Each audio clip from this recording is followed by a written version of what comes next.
I'm Sergeant Darren White of the Anaheim Police Department, Public Information Officer. We're about to do our second presentation of the marijuana legalization panel at the Anaheim Convention Center. Please watch it live, and we want you all to be informed. Thank you.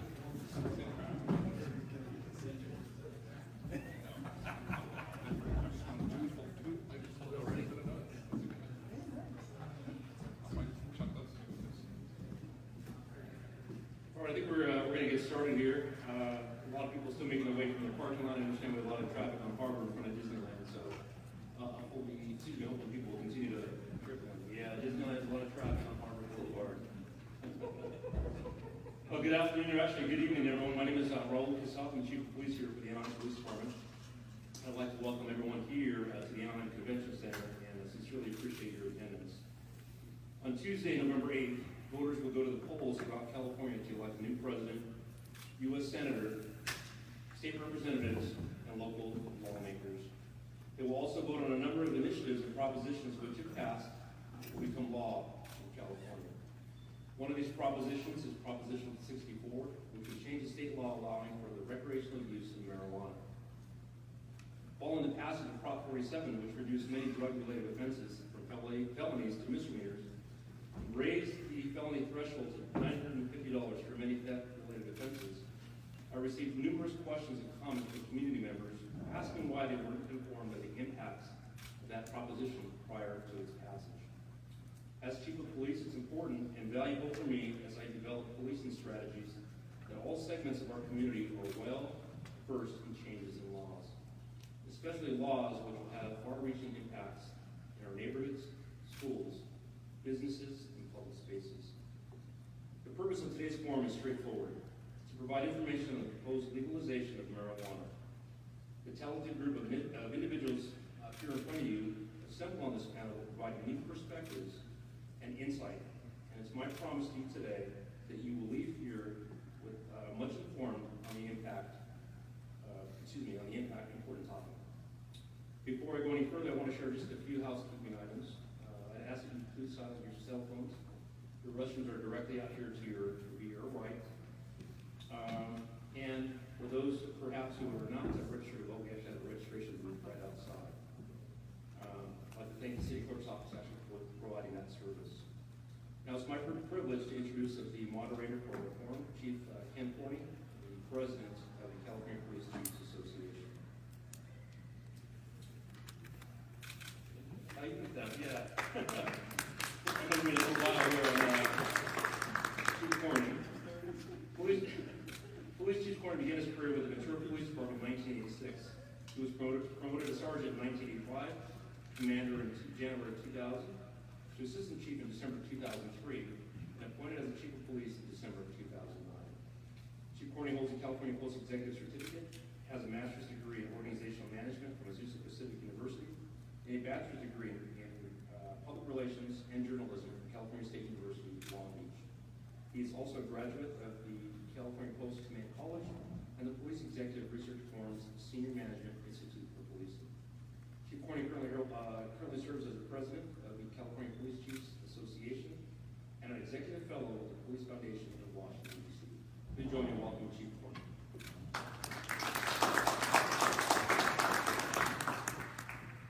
Thanks, and I want to start off by thanking Chief Quezada and the Anaheim Police Department for the outstanding work of putting this forum together for all of you to come and listen and be educated into the intricacies of what's going to be a very important public policy decision, Proposition 64. Today, our panel will provide not only the proponent's point of view and the opponent's point of view, but we also have some law enforcement and public health person from states that have already legalized marijuana, and they can give you a broad view of what the impacts and the challenges are in those states.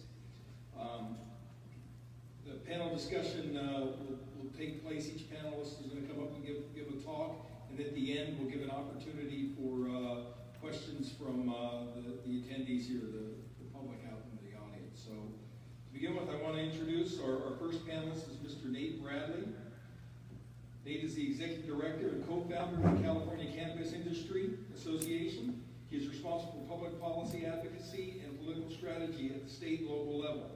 Mr. Bradley is highly skilled in creating campaigning messages, demographic public policy development. Before joining the California Cannabis Industry Association, Mr. Bradley was president of BCI Solutions, a medical cannabis strategic consulting firm. He's considered an outside-the-box strategist whose hard-driving style has earned him a reputation as one of the leaders in the California cannabis industry. Mr. Bradley served as a spokesperson for and advisor on the Yes on Proposition 19 campaign, and was a public policy advisor for the Committee for Safe Patient Access to Regulate Cannabis in Sacramento. He had represented his clients' interests before government bodies, developing numerous contacts in state and local governments. Mr. Bradley is often sought out to provide public policy advice to public officials from around the state. He consulted with numerous California lawmakers throughout the state and local levels, and has testified on behalf of legislation being introduced into the California state legislature. Mr. Bradley, in 2010, founded the Lawmen Protecting Patients, which is a 501c3 nonprofit advocacy organization consisting of retired disabled members of the law enforcement community who have become. Mr. Bradley also brings 10 years of experience in education, in law enforcement, and defense investigation. He has worked as a city police officer, deputy sheriff, and criminal defense investigator. During his time in law enforcement, he received extensive specialized training and has conducted numerous criminal investigations. Mr. Nate Bradley. Nate?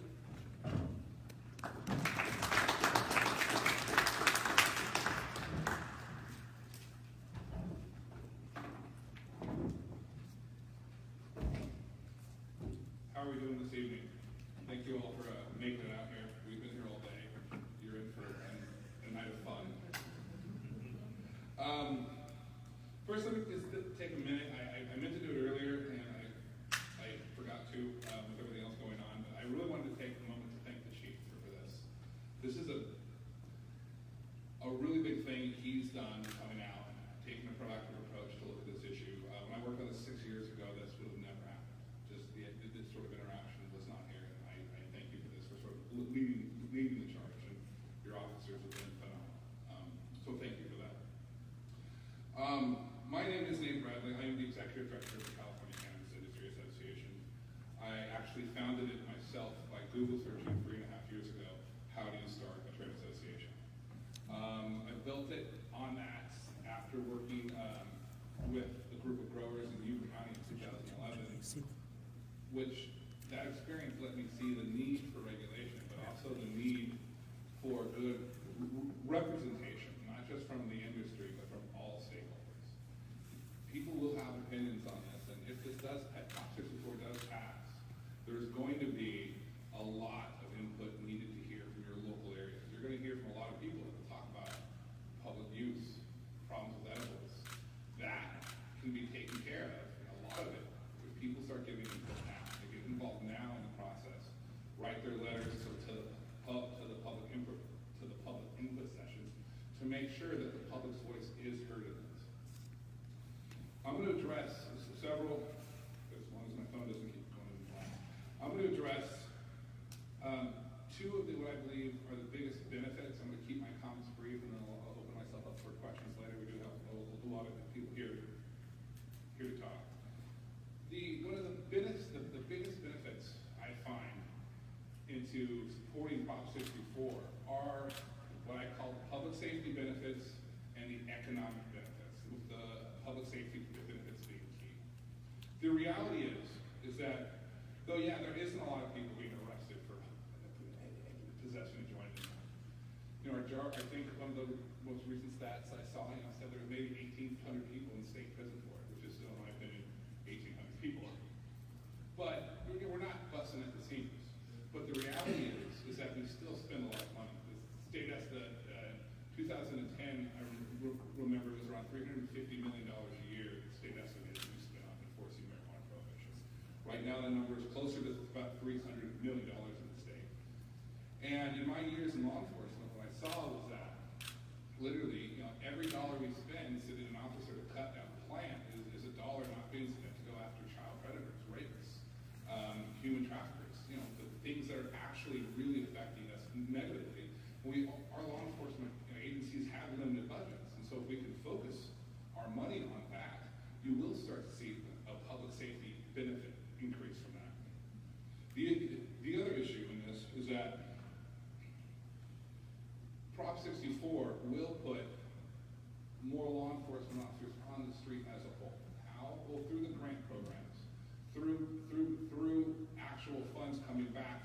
from the tax revenue alone.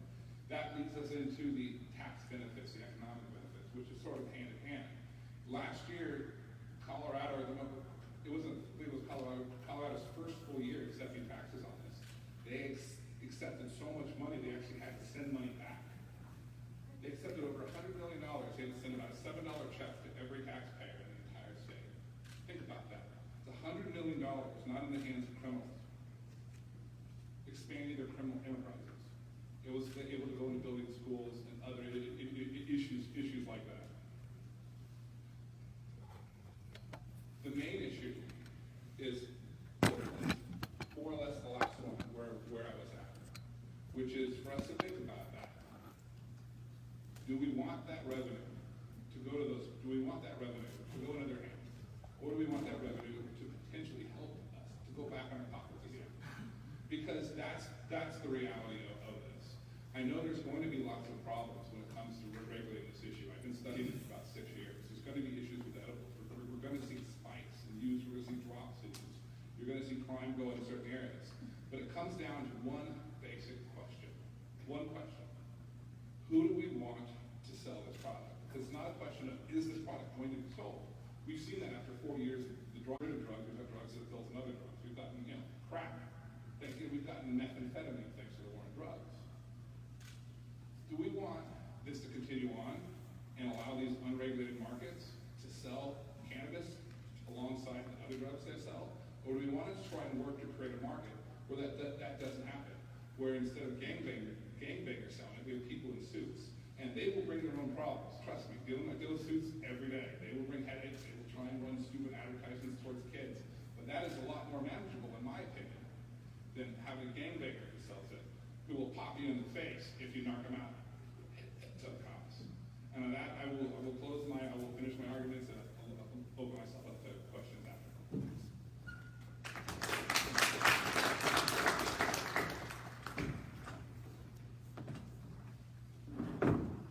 Thank you, Nate. Our next panelist is Ms. Lorne Michaels.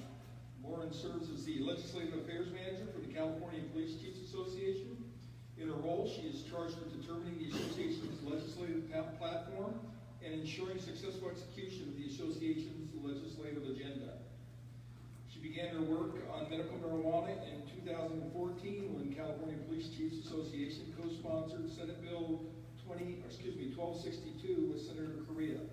And Lorne continued her work in the policy area when the Cal Chiefs sponsored and later supported Assembly Bill 266 with Assembly members Bonta, Cooley, Lackey, and Jones Sawyer in 2015, which led to the Medical Marijuana Regulation Safety Act that was signed by the governor. Her current priorities include the implementation of Medical Marijuana Regulatory Safety Act and the execution of the opposition campaign to the Adult Use of Marijuana Initiative. Lorne?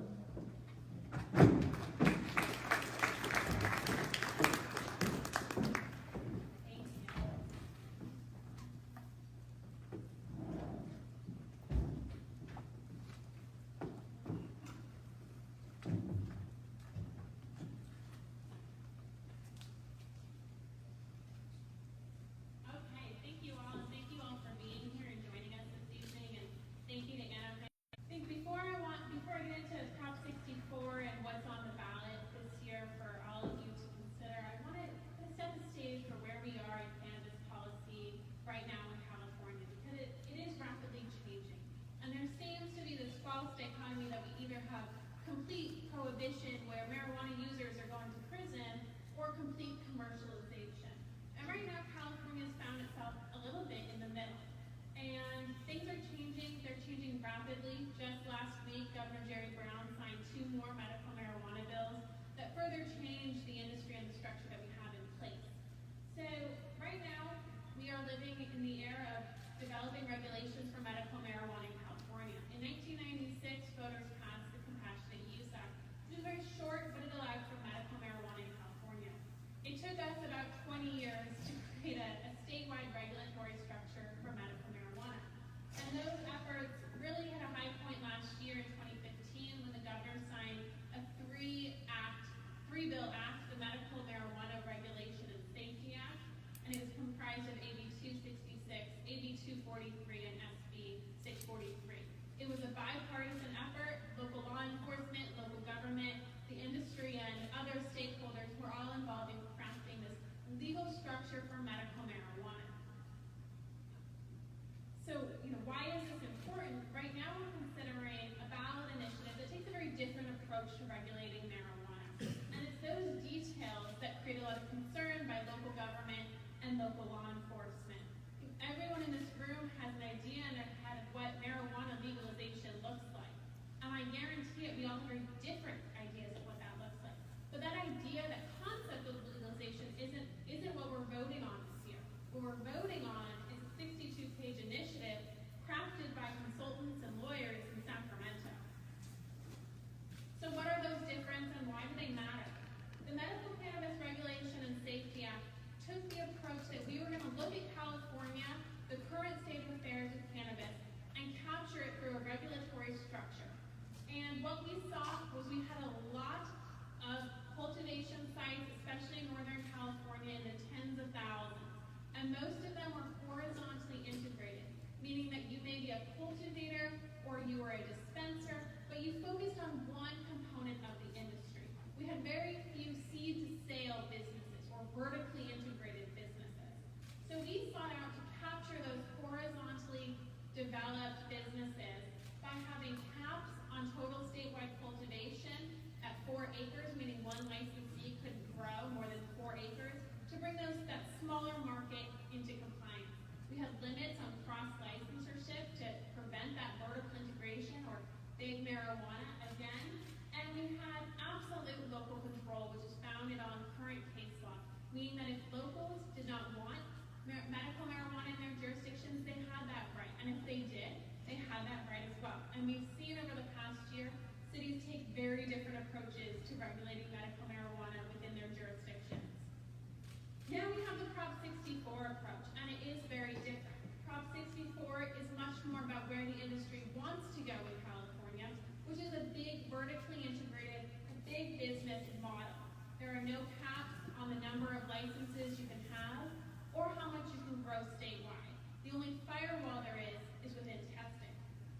They also get rid of the 3-tier distribution structure that we created under medical marijuana, which required a third-party distributor to ensure that all testing, labeling, packaging was done and compliant before going to a dispensary. For us, from a public health and public safety point of view, to prevent diversion, but also inversion of black market marijuana, it was essential to have that third party ensure compliance and do those checks. And we see a weakening of local control. Locals cannot prohibit individuals from growing up to 6 marijuana plants in their homes. And we get rid of the absolute local control in that if locals don't have an ordinance on marijuana, the state can be the sole licensing agent. So we talk about big marijuana, vertical integration. Well, what's wrong with making money? This is California, this is America. And the problem is we don't have that conclusive studies on what regular marijuana use does to someone's health. We know that 80% of marijuana sales are done to, or 20% of the using market accounts for 80% of sales. And those are people who are using marijuana 3 to 4 times a day. That's a lot of marijuana, and we don't know what those long-term health impacts are. So it seems like the timeline is a little bit reversed, and that we should be doing this before we open the floodgates to commercial marijuana. Because once people see dollar signs, it's very hard to go back. In fact, we're still doing it with tobacco, as there's a highly contested ballot initiative this year to tax tobacco. I don't think anyone in this room wants this to be the next tobacco. So what's next? Right now, California is still in the middle of developing medical marijuana regulations. The bureaus are developing regulations as specific as should deliveries have refrigeration in the cars.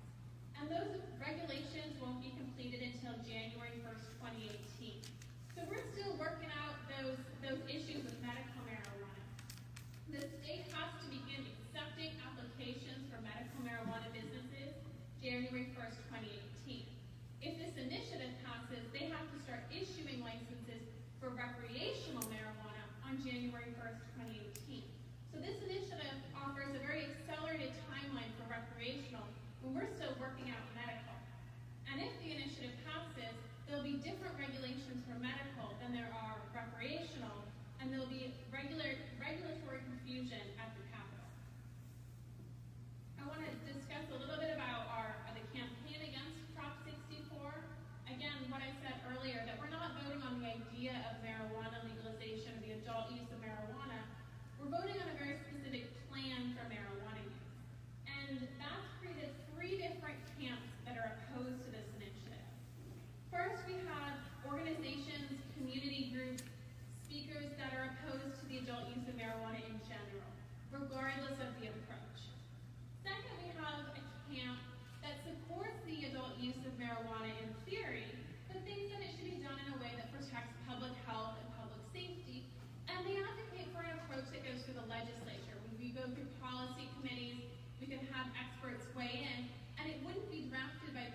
and they oppose any government regulation over marijuana.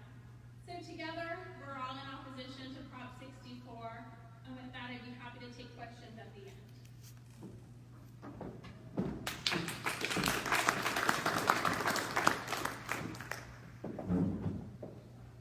Thank you, Lorne. Next speaker is Chief John Jackson. He is currently the chief of the Greenwood Village Police Department in Colorado, which is a suburb south of, a southern suburb of Denver. Chief Jackson is currently the past president of the executive board of the Colorado Association of Chiefs of Police, and has been also been the legislative chair for the Colorado Association of Chiefs of Police for the last 4 years. In that capacity, Chief Jackson has been appointed by the governor of Colorado to serve on a task force which was impaneled to implement the recreational marijuana laws for the state of Colorado. And he has served on several other committees and appointments to include currently chairing the statewide law enforcement marijuana training committee. He has spent countless hours working to professionally see the marijuana issue in a way that holds to the challenges faced by public safety in Colorado. He has his bachelor's degree in criminal justice from Wartburg College in Iowa, and his master's degree in administration of criminal justice from Washburn University in Topeka, Kansas. He is a graduate of the FBI National Academy, Session 236, and the Senior Management Institute for Policing Class 60. Chief Jackson has more than 28 years of police service, including experience in most positions and ranks of municipal police department, up to and including chief of police in both rural and urban cities in the state of Colorado. Chief John Jackson.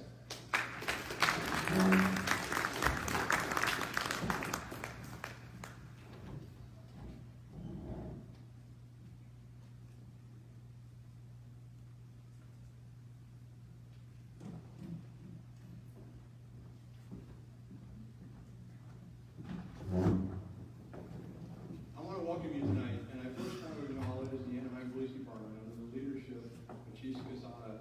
His abilities to reach out to the community and create this dialogue is so important. I think I'm very appreciative that each of you have come tonight to spend your time here. This is the dialogue that we never had, and I desperately wish we would have been able to discuss these issues with our community before we woke up one morning and went from 0 to 100. That's what we dealt with. I'm going to talk about tonight the impacts of what I will call are directly public safety connected with our grand social experiment in Colorado, the legalization of marijuana. I wanted to dispel a couple of myths though first. This is actually Colorado. Not everybody in Colorado smokes marijuana. The sun came up this morning, everything's fine. I checked on my family, and it's all good, and we're not all walking around stoned. But the truth is, having sat on that implementation task force, I call it now 150 hours of my life I'll never get back, it was challenging. And I frequently hear a lot of the same questions now. And they're questions that you're facing because you're going through the withdrawal now, and I see it on your faces of what we went through about 4 years ago. That wonder, that hope everything is going to be okay. What I frequently hear is I voted for it, but I didn't vote for that. And it's the commercialization, it's the overt marketing, it's the in-your-face of what I will call the perversion of Amendment 64, our Amendment 64. And I get frequently asked, where's the money? Where is all this money and where did it go? And I really can't answer that because in a lot of ways, most communities don't derive any money from this. But make no mistake, this whole thing is about money.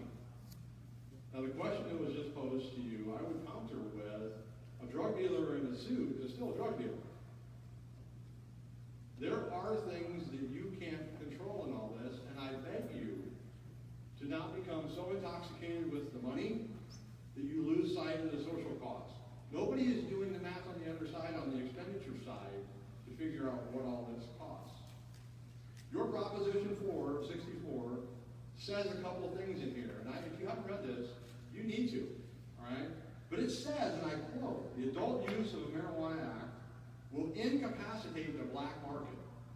That's not true. There's no way that that's going to happen. It says it will prevent the illegal diversion of marijuana from California to other states or the illegal market. It's not going to happen. That's not true. We have proven that that will not be the case, and it is great to say, but as it plays out, I'm going to show you tonight how that's not possible. I'm betting that most people in this room don't even know what they're voting for, and that is a shame, and that's what we dealt with. We're going to move you to the ability to have a factual discussion where our discussion was anecdotal. Let's get right into the legislative stuff. These are some of the things that really hit home out of Colorado. One of the biggest issues is the amount of them. Now, heard Lorne talk about the conflict at the Capitol. It is unbelievable to watch. But we had 30 to 40 bills in the 2016 session. We're dealing with marijuana on different issues on school bus or probation, fertilizers, chemicals, the ability to invest in Colorado marijuana outside of Colorado, the number of ounces an out-of-state resident can purchase. You don't have the political capital to fight or invest or work on all these. So we just literally gave up on some of them. We're outnumbered 35 to 1, lobby-wise to public safety-wise at the Capitol on any given day. It is embedded in our Constitution that we do not have to change our employment laws for this, to accommodate for this. It's one of the biggest things people hate. They would love us to have to change it to where we then can allow for our employees to use marijuana and still employ them. We're waiting for that test case that deals with an officer who smoked marijuana off duty, was not impaired today, but comes up out on the drug test. Now the question is, on the employment exams or tests, application, all of it, not when's the last time you used marijuana, it was more after it was legal or before it was legal. And there's a clarity issue. So let's get right into the money that everybody wants to know about. It is true, between recreational and medical, the revenue was $1 billion in 15. Now don't become so intoxicated with that number, because 1 billion sounds like a lot, but we only derived about 135 million in taxes. That seems like a lot, but listen to what you're going to spend in enforcing and regulating this. It's not a lot of money that you have to work with once you roll it all out. We have a marijuana enforcement division similar to what you're talking about setting up.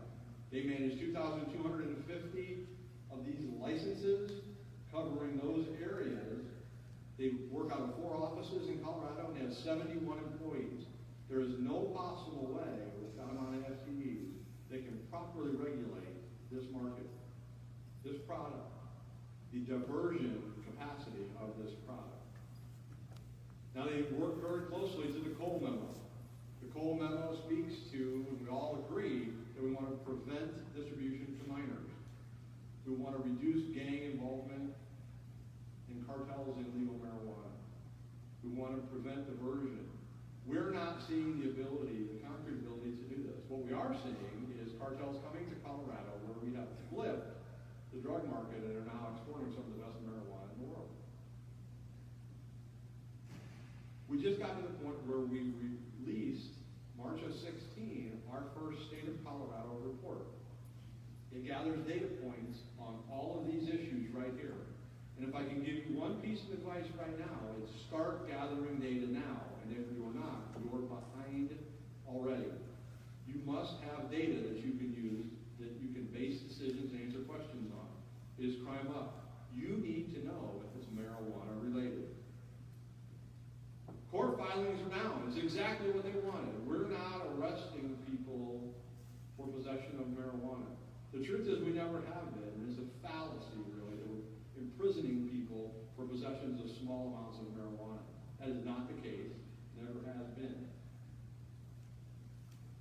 These numbers are going up. Look at this. These are fatalities with THC-positive drivers. In 13, it went from 55 to 79. In 14, it went from 143 to 161. We had 545 traffic fatalities in 15. That's the highest we've had since 2008. Up from 488 in 14. I don't think there's a coincidence.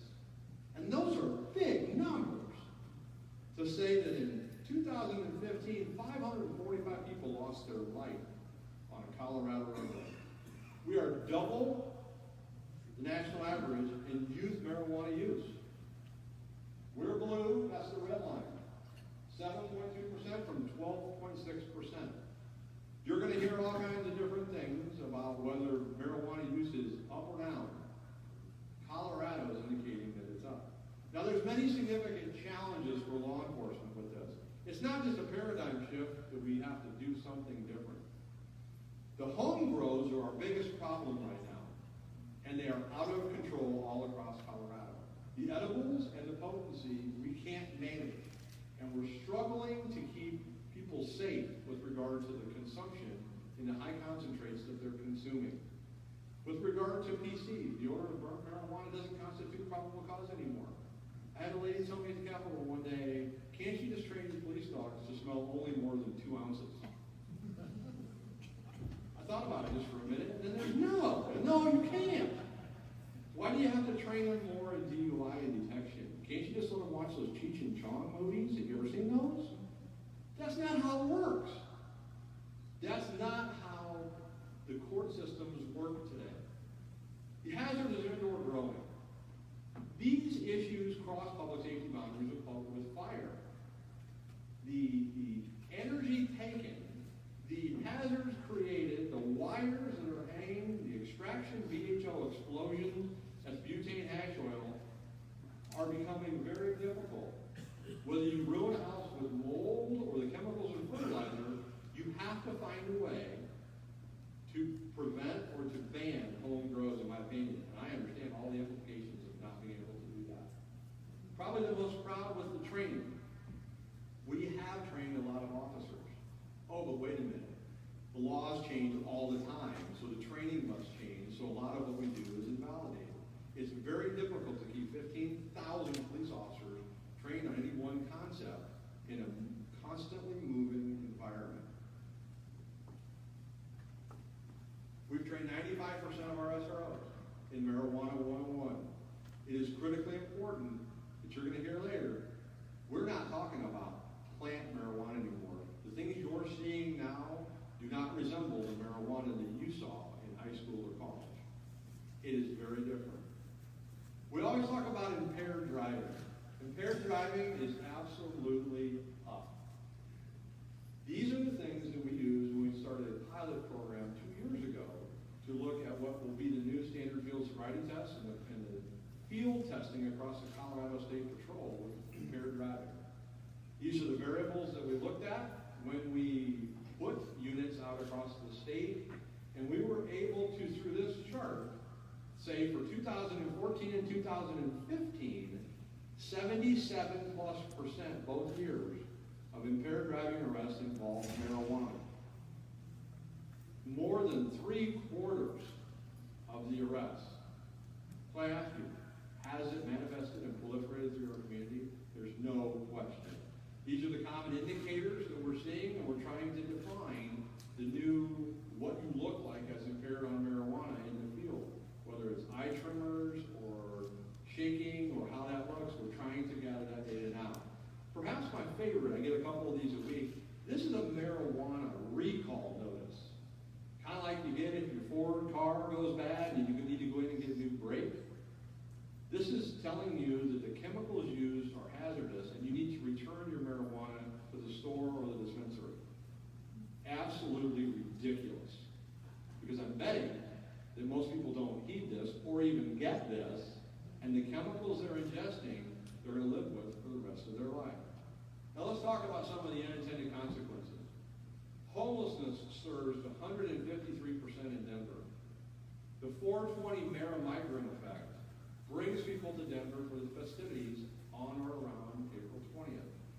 We've seen criminal organizations move into Denver to grow and then export marijuana. And the hospitalizations, which I think are the key, are up 82% from marijuana related. Look at those numbers from 13 to 14. 14 had over 1,000 people admitted to the hospital for marijuana ingestion. Students referred to law enforcement is up. We're involved in a federal lawsuit that was just settled, actually. Oklahoma and Nebraska are really pissed at us for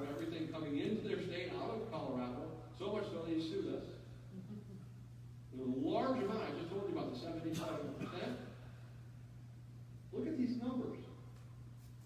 Increases across the board. Marijuana ER visits up 57% in the last year. Hospitalizations, as we talked about. The effects of the home grow on your community. We're pulling electricity and water. We have no way to manage that. I can tell you exactly. I know in the Denver area, 2% of their grid in electricity goes to marijuana grow operations. The water up in our public lands and the exposure that we're seeing across the board. When you talk about diversion, look at that number right there. 52 arrests in 05, up to 360 in 14. We got marijuana purging out of Colorado at a record pace.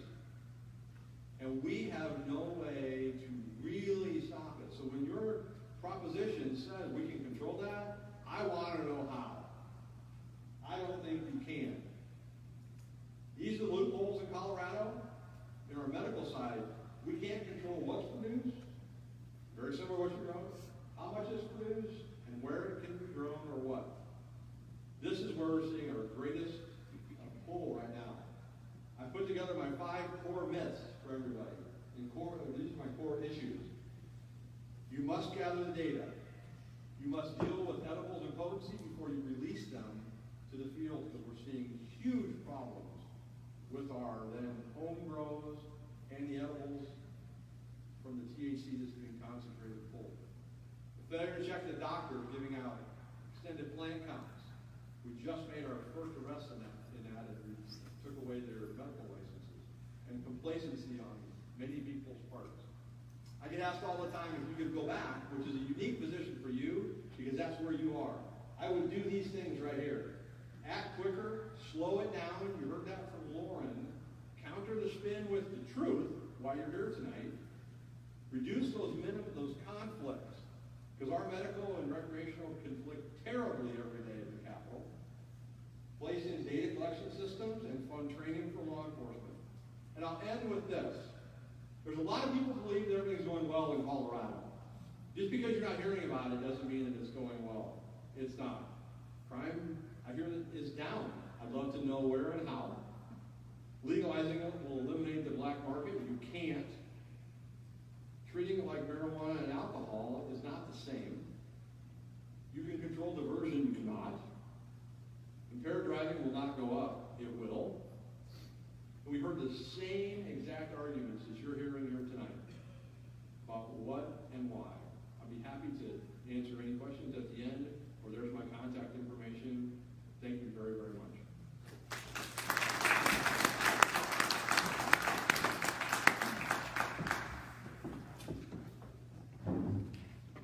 Our next speaker will be Chief Justin Nordholm. Chief Nordholm is the chief of the Washington State Liquor and Cannabis Board. He started with the Washington State Liquor and Cannabis Board in 1998 and was appointed chief in 2011. He has 22 years of law enforcement experience and holds a bachelor's degree in, holds a bachelor's degree in law and justice. He's a graduate of the Northwestern School of Police and Command College, in command and is a current member of the National Liquor Law Enforcement Association Executive Board. His responsibilities include the day-to-day operation of liquor, tobacco, and marijuana enforcement and statewide enforcement policy development. He is also actively involved in labor relations, media relations, rulemaking, and legislation. Chief Nordholm.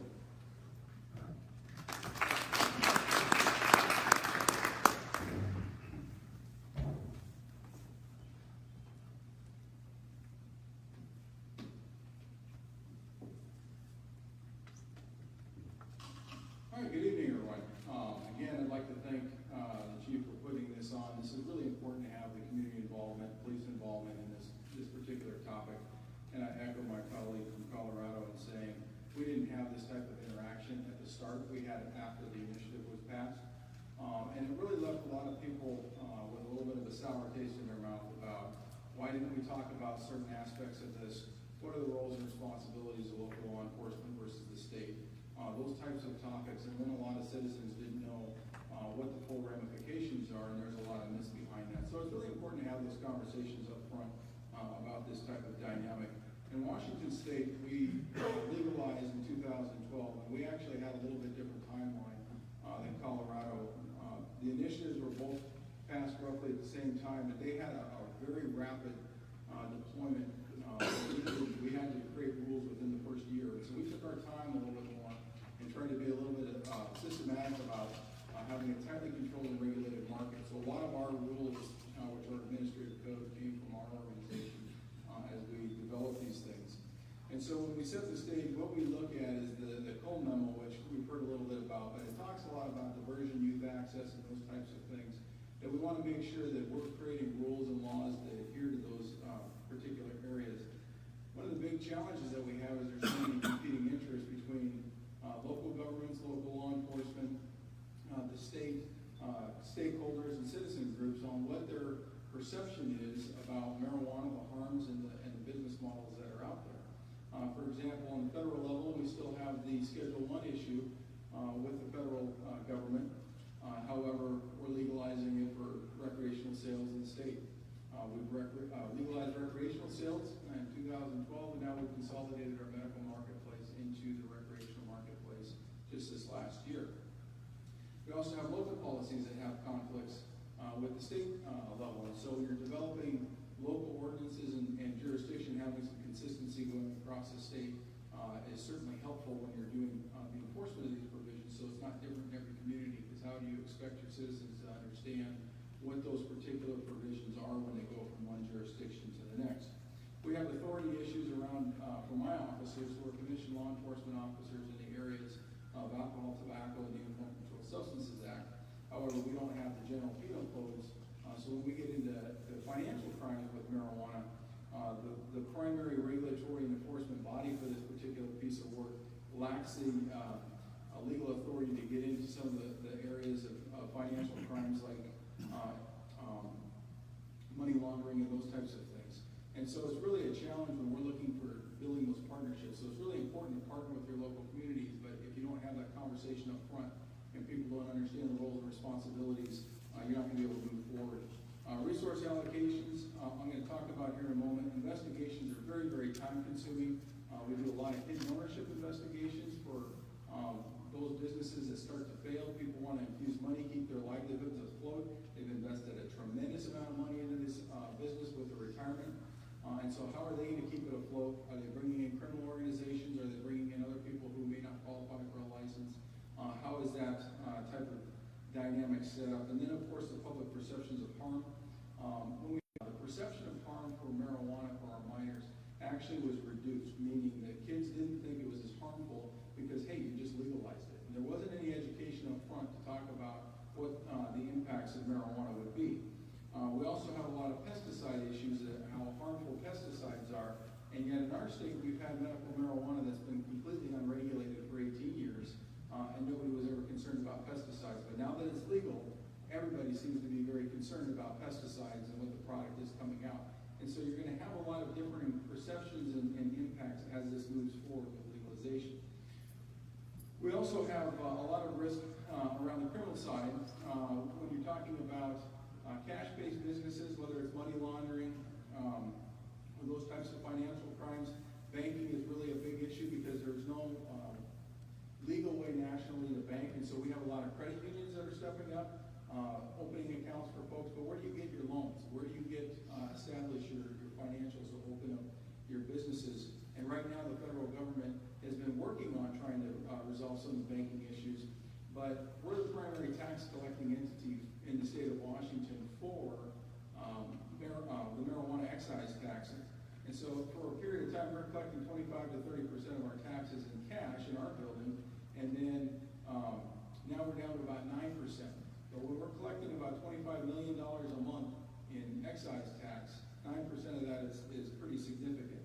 And so when you're talking about these primarily cash-based businesses, what does that mean for the community and for your local law enforcement on the calls for services they may get for added security, area patrols, and any types of burglaries or robberies that are occurring in those particular areas? Youth access is a huge concern for folks.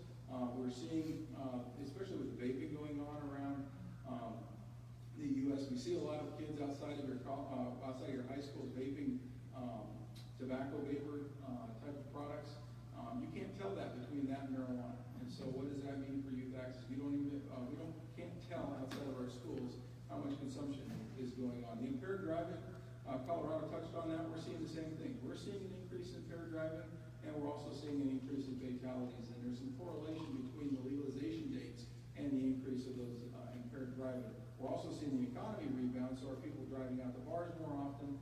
That could be an impact on some of the fatalities, but we are certainly seeing more marijuana-related collisions and fatalities than we did before. We're also testing for marijuana more than we did in years past. So you have to be able to look at the full spectrum of data in making those analytical decisions. Consumer safety is certainly a major part, and that's where the pesticide issues come in. Whether you're applying it or consuming it, how are those pesticides being applied? And one thing I didn't mention earlier, they're applying it in their particular business. So it's not only the consumer protection issues, but also the labor side of the equation. We also have impacts on resources and operations, which were very challenging when we're looking at what were the assumptions on our initiative in Washington State.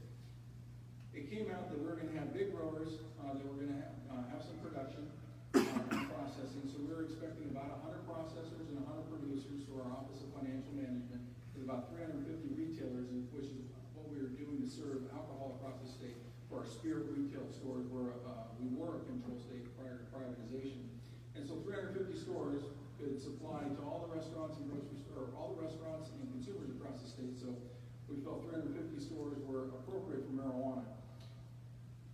With the reconciliation of medical into recreational marijuana, we're up to 550 allocated stores across the state. We've actually issued about 450 licenses, and we have almost 1,200 producer processors because the small entrepreneurs really wanted to be in the business across the state. So it's very challenging when we're looking at this. And when you think about how do you regulate another product that comes into the market, is it like alcohol? Is it like tobacco? We have some assumptions that this would be very similar to other regulated products, and it's not. There's certainly some impacts that we didn't anticipate. So we have indoor and outdoor grows that are going on across the state, and both of them bring separate challenges, especially when you're talking about wildfire issues. We have regulations for seeds of sale. We require 24-hour surveillance in all of our grows and retail stores. And if that surveillance goes down, they're in violation. Well, if you have natural disasters such as wildfires, what are you going to do with the product? How do you manage that for non-diversionary issues and those types of things? How do you control that mechanism if they don't have a way to do remote oversight as well? The diversion and integration. The integration is really one of the issues that we look for is, are we seeing product coming from the illicit market into the recreational market after testing has been done and those types of things? So when you're testing your first lots for different types of potency and that sort of thing, do we see any products swapped out? Are we seeing diversion on destruction? So when people are claiming destruction, is it going out the back door? We have tied house issues, and what that means is our marijuana laws were set up after our alcohol beverage laws. And so we have that three-tier system where you have manufacturers who can't have interest in retailers, and then we're lacking a distribution tier in the marijuana industry. We have transportation licenses now, but we set it up through the initiative, set it up as a three-tier system, so you can't have that crossover, which means if you have money going from one type of business in one tier to another, that's illegal. So we have a lot of oversight issues in that area. Pesticide and advertising. Advertising has been one of our biggest complaints that we've received. I have about 18,000 liquor licensees in Washington State that we manage. We have roughly 1,500 marijuana licensees now, and advertising is our number one driver on our complaint load for marijuana. We have 25% of all my complaints are marijuana related, and 35% of those are advertising related. And so the community has really reached out in some areas and said, we don't like what we're seeing in advertising because it wasn't addressed in the law. It wasn't addressed in the initiative. And so businesses are trying to create business for themselves, and they push that envelope out. So you have to take a look at what are the dynamics that are being passed, and is that going to be good for your community, or what can you do to create some alterations in those areas? When we're looking at the impacts of the rest of our business, all my officers do marijuana and alcohol and tobacco enforcement in different areas. And so our marijuana checks certainly go up as we license more locations. Our liquor checks are going down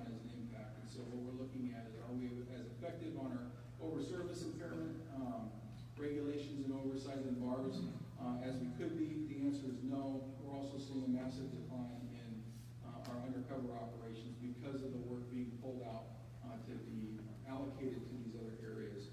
On the daily sales, one of the things that I didn't throw this out earlier, but commented a number of times in our presentations, a little bit different than some of the other areas on the financials. Money comes in, and what we're seeing is if you build it, people are going to go to it. That doesn't mean it's going to be in compliance, doesn't mean it's going to be in the best light, but we're averaging, in the month of August of this year, we had $135 million in sales from all of our retailers, which equated to $25 million in taxes coming into Washington State. So we have a whole lot of marijuana sales. And one of the interesting things about the marijuana sales is I have not seen the decrease in liter sales for alcohol. So people aren't reducing consumption of one intoxicant and replacing it with another. We're seeing more intoxicants being sold. So this just shows that we're also seeing over time a driving down of the average price per gram, which theoretically will impact the illicit market activity if they don't compete as well. We're not going to see a separation of that illicit market activity. You can buy it in any community today. That's going to continue. And so how do you address that impact, and how can you reduce that as best you can? In Washington, we're selling mostly flower products, which is a smokable bud, versus extracts and edibles. And part of that reason is we have some. Part of the reason on the flower versus edible, we have provisions in the edibles that you can't have more than a 10 milligram THC content for one edible, versus our medical stores, you could have up to a 350 milligram cookie. That was one serving. So each individual serving has to only be 10. You can't have more than 100 in a pack, which is 10 servings. They have to be individually wrapped. In the medical side, before we had the reconciliation, they could sell anything on the edibles, and that's one of the impacts that we'll talk about here in a minute. So I talked a little bit about the Healthy Youth Survey, where we see our 12th grade youth are not seeing it as great of harm. But one of the things we try to combat with this, at least at the point of sale, is we do compliance checks, so underage stings, where we send in underage operatives to see if they'll sell marijuana to our minors. They're doing really well, and part of that is because we advertise that we do this. We're going to check each store 3 times a year. It's a felony to sell marijuana to a minor in Washington State. Not that that's being prosecuted consistently across the state. And so you have to look at the penalties and whether or not that's actually going to create the deterrent you're looking for. But we provide a lot of education, so at the point of sale, they're doing fairly well. But that doesn't mean that youth aren't getting access. When we're looking at the alcohol side, we're only about 7% get it out of licensed stores. So friends and family and those types of things, you really have to watch out for what are those impacts going to be. So on the consumer safety side, we've created labeling provisions. We've also banned any type of edible that's high risk, so we don't allow anything that you need to refrigerate or anything like that. We also banned anything that's especially appealing to children, so gummies are banned completely. You can't get those in Washington State anymore. You could for a long time in our medical dispensaries, but those have now shut down with this consolidation this year. And I think that that's one of the reasons we haven't had quite as many issues with the edibles, because of some of the stuff that we've actually banned and the warnings that we've created. So when we look at the Poison Control Center in Washington State, we did see an increase. People are using, and they're new users, and people don't know how to use this particular intoxicant. And so one of the things that we're seeing is a drastic increase in the number of calls to poison control, and particularly around teenagers. We've done a good job with the packaging and labeling to prevent accidental exposures to the toddlers, which is what we were intending. But the new user groups who don't seem to have that perception of harm have an increased usage. If they're using edibles, they eat something, they say, I don't feel anything. They eat something else, they don't feel anything. Well, it doesn't kick in until about an hour and a half later, and all of a sudden they have this massive dose in their system, and they go, I don't know what's going on. And so that's when they do the outreach to poison control. Some of the myths around legalization is it decriminalized it. Absolutely not. There's a lot of criminal penalties still in Washington State around decriminalization, or around marijuana sales. You can have an exception for getting out of the criminal violation if you're a licensee, or for possession amounts when it comes to some of the medical amounts that you can have. Crime crime is down? Not necessarily. I agree, I haven't seen any statistic that says crime's down because of this.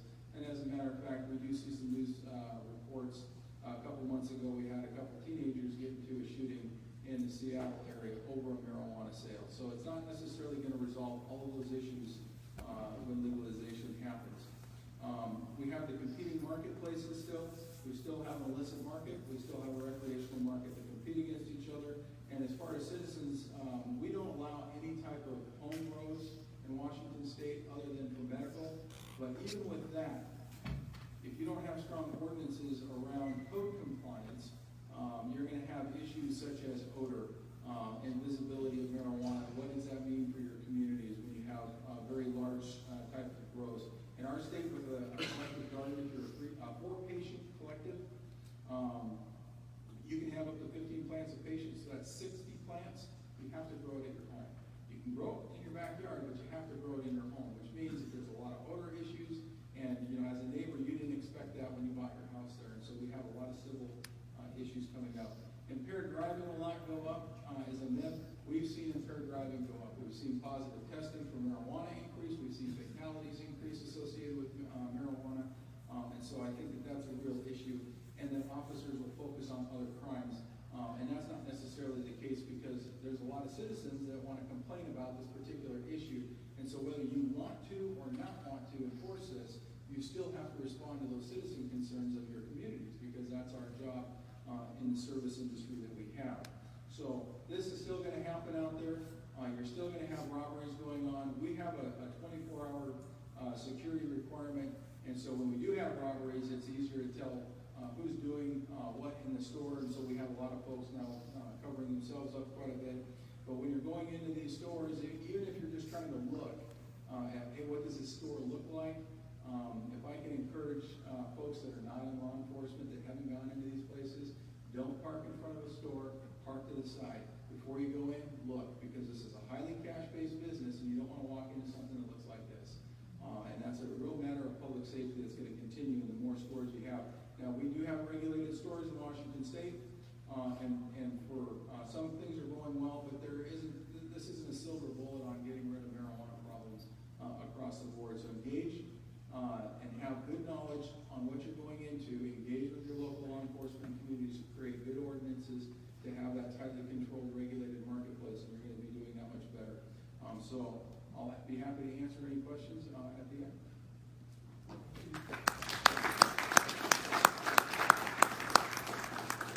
Thank you, Chief. So you've heard from Colorado, Washington, and now Oregon. Oregon is represented by Rob Bovet. Rob is currently serves as the legal counsel for the Association of Oregon Counties, where he primarily works on policy matters related to governance, election issues, ocean issues, and drugs. He previously served as the Assistant County Counsel and District Attorney for the County of Lincoln, Oregon. Mr. Bovet created numerous state and local initiatives and provided science-based solutions to problems caused by substance abuse, such as the HOPE Project and other diversionary programs. He has authored many opinion pieces on drug policy, including those published in the Oregonian, the New York Times, and has provided over 500 presentations regarding drug policy and has appeared in numerous programs, including Good Morning America, National Public Radio, PBS NewsHour, and Frontline. Rob Bovet.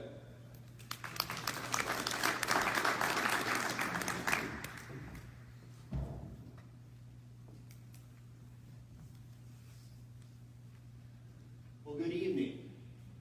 Thank you for having me here. Thank you, Chief. Thanks to the Anaheim Police Department. I would echo the sentiments of all the prior speakers. This is kind of unprecedented to have this kind of community forum to discuss marijuana legalization prior to a ballot measure being voted on. I should say I'm going to try to be short here because I'm really interested in audience questions more than listening to myself talk. In the next 5 minutes, I hope to get through these 7 issues fairly quickly.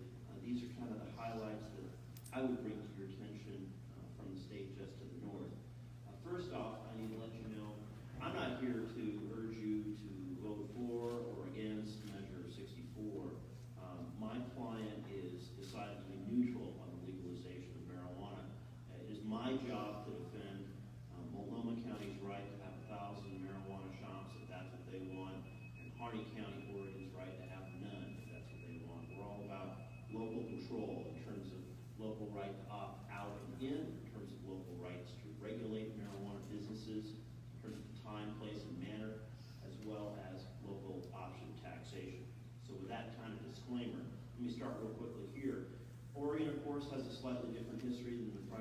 states. Ours goes back a little farther. We were the very first state in the nation to decriminalize possession of user amounts of marijuana way back in 1973. So marijuana enforcement has been a fairly low priority for Oregon law enforcement for a long time, nearly as long as I've been alive. In 1998, Oregon voters were the second state in the nation after California in 1996 to approve a medical marijuana act. In 2005, the legislature expanded our medical marijuana act fairly dramatically in ways that impacted many of our policy decisions since then. 2013, the Oregon legislature authorized medical marijuana dispensaries, which becomes really important in the rollout of legalization the very next year. Voters approved Measure 91 in November of 2014, which makes us kind of a new kid on the block. You heard November of 2012 for both Colorado and Washington. It was November of 2014 for Oregon. So we don't have as many data sets, certainly not longitudinal data sets as the other two states, although we are gathering data now and hope to publish our initial report on some important data in February of next year. But I do have some numbers for you in my seventh slide.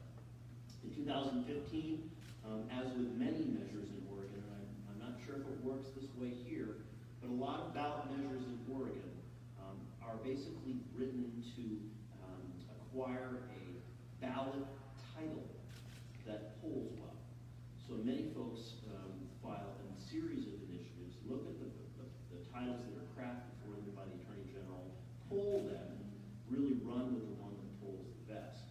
So often our ballot measures are not written that well or written for political reasons. In this case, Measure 91, I must say, was crafted fairly well. It was written by a Portland business attorney, but again, it was written in part to obtain the most votes possible. So we have a lot of bugs in this measure that had to be fixed.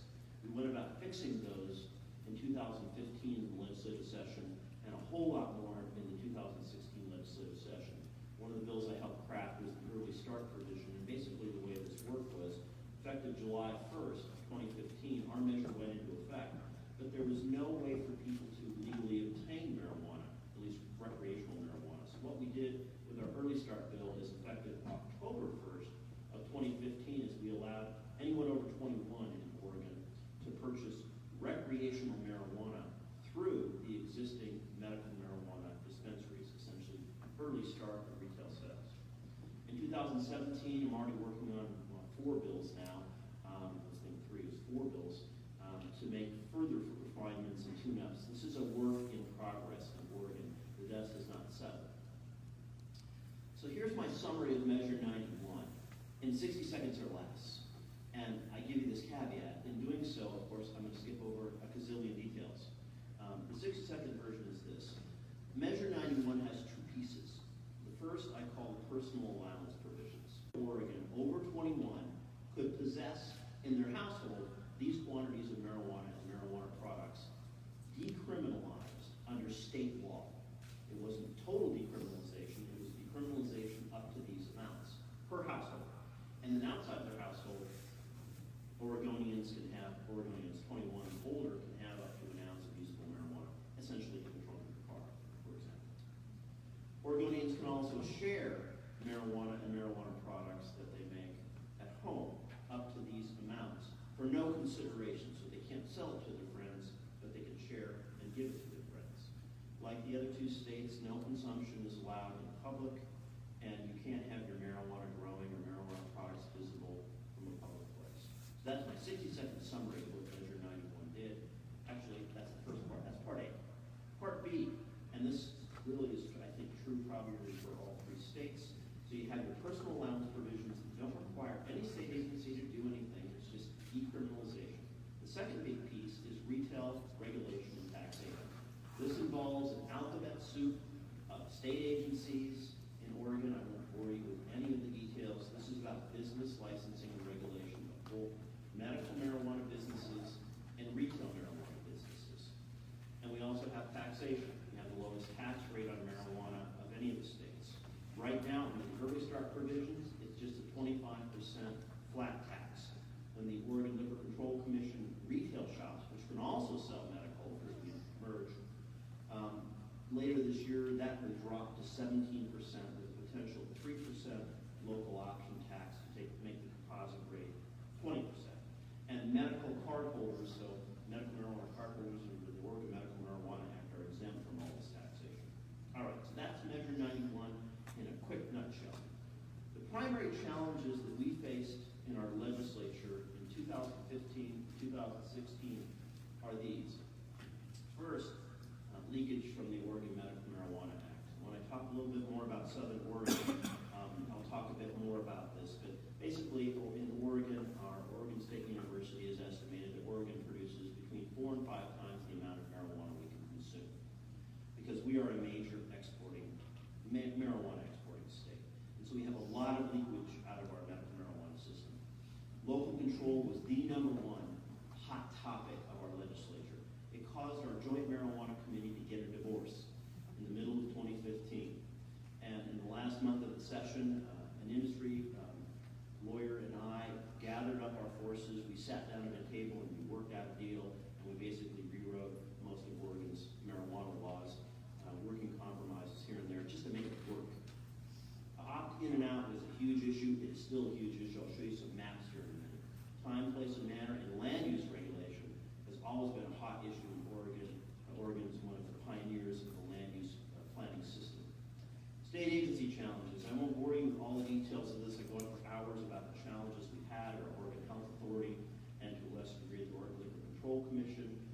Bottom line for my message to you is we need to make sure that your key state agencies are adequately funded to do the job we ask them to do.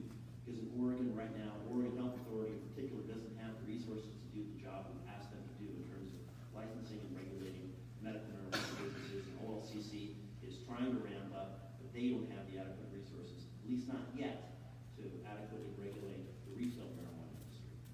Water and electricity are a big deal, especially in Southern Oregon with water and up in the Portland metropolitan area with electricity.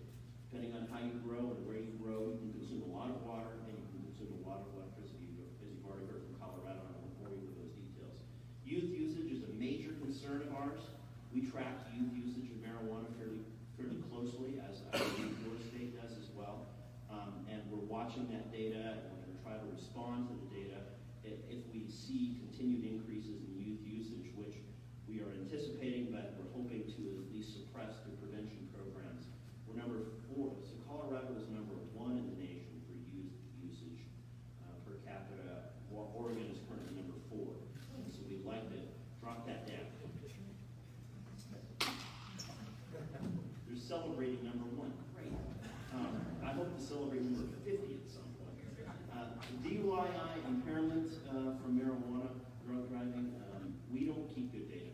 And I would urge you to start keeping good data because we're scrambling to create a baseline for how many marijuana DUI. I can tell you anecdotally, law enforcement folk tell me that we have seen a consistent increase in the number of marijuana impaired driving incidents in the state of Oregon. However, that trend long predates legalization. We've been seeing that for quite a number of years in Oregon. All right, my fifth slide, or my fifth segment here is local options. A famous county commissioner from Oregon once said a number of years ago, if you've seen one Oregon county, you've seen one Oregon county.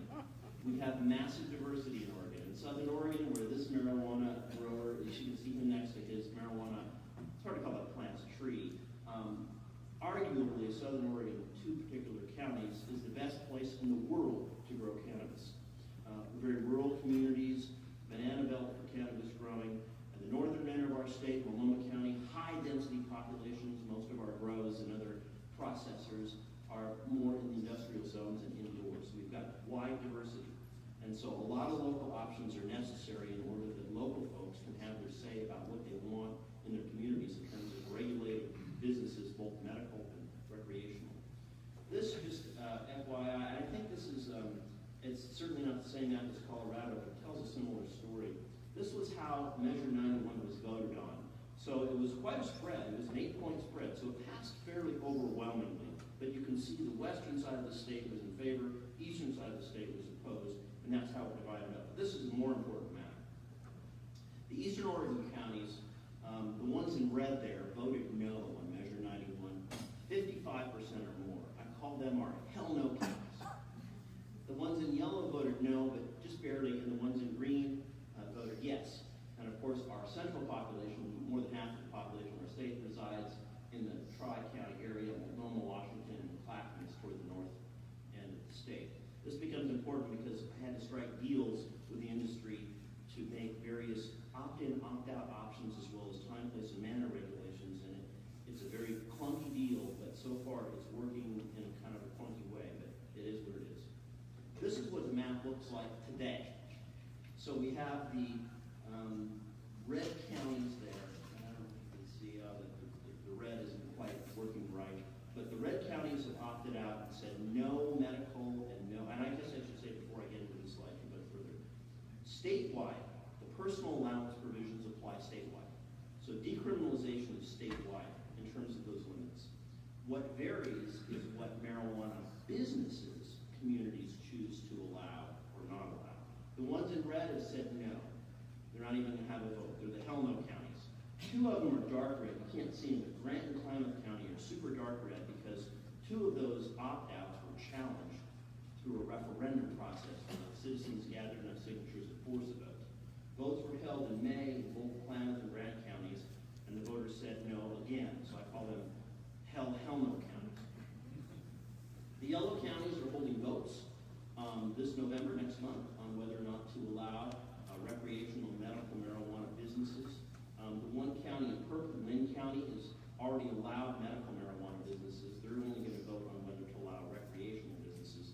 All the counties in green have time, place, and manner local regulations to control land use, to control a variety of issues related to those businesses. And they vary widely depending on where you're at and the needs of the local community. And we still have 4 counties along the coast there that have not done anything as of yet. In terms of local taxation, we allowed for cities and counties to ask their electorate for up to a 3% supplemental local tax on marijuana. These are the counties that are going out for that local tax here next month. So last slide, really, just some numbers. Don't have as much data, don't have as much stuff as Colorado and Washington has, but here's what we have thus far. $134 million worth of marijuana and marijuana product sales in the first 6 months of this year. $33.5 million of taxes brought in. That's the 25% tax rate that will be expiring and dropping to 17% here pretty soon. 106 cities and counties, 11 counties, 95 cities will be voting on whether to have a local option tax. 380 medical marijuana dispensaries in Oregon right now are selling retail marijuana products through early start provisions.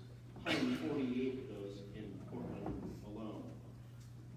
Pricing is down to $9.16 per gram, which is highly competitive with the black market, which is why we designed our tax structure the way we did. From January to June of 2016, so not quite the first half, 5 months out of the first half of this year, there were 200 referrals to Oregon poison control for very similar reasons to what was described by Colorado, as compared to 158 for the entirety of 2015. So that's the numbers we have thus far. We are, again, looking at data and hope to come out with some more stuff in February. So we've got a lot of publications that I posted on our website. I won't bore you with the details there. You can just Google Association of Oregon Counties Marijuana and take you right to the page that I manage. So that's all I have, and I'll step down.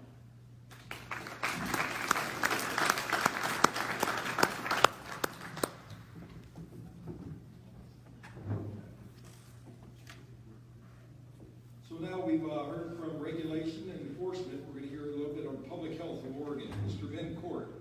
Ben's passion for recovery prevention and harm reduction comes from his own struggle with substance abuse. He's been sober since June 15, 1996. Ben's been part of the recovery community for almost since 1996 in almost every imaginable way, from a resident to provider to a spokesperson. Ben Court has a deep understanding of the issues and personal motivations to see the harmful reduction of drugs and alcohol minimized. Following the passage of Amendment 64 in Colorado, Ben was appointed to the board of directors for Project SAM, which is Smart Alternatives to Marijuana, as well as the National Association of Lesbian, Gay, and Transgender Treatment Providers. Ben is now the director of professional relations for the Center for Education, Dependency, Addiction, and Rehabilitation with the University of Colorado Hospital, Mr. Ben Court.